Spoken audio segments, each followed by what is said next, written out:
মওলা আমি তো গুনাহ করেছি, তোমার দরবারের আসামি। মওলা তুমি যদি মাফ করে দাও, আমাকে প্রশ্ন করার কেউ নাই, আমাকে জিজ্ঞেস করারও কেউ নাই, আমাকে আটকানোর কেউ নেই। বান্দা যখন অনুতপ্ত মন নিয়ে বারবার বলতে থাকে, রব্বে করিমের রহমত তাকাইতে থাকে, তাকাতে তাকাইতে এক সময় রব্বে করিম বলে, বান্দারে তোর বলার ধরনটা পছন্দ হয়েছে, তোর ডাকার ধরনটা পছন্দ হয়েছে, তোর চোখের পানি পছন্দ হয়েছে, তোর বলাটা পছন্দ হয়েছে।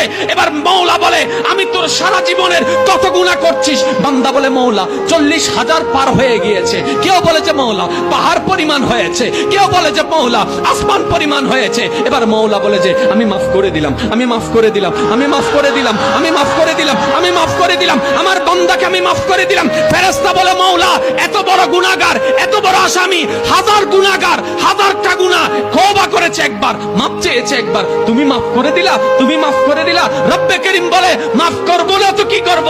বান্দা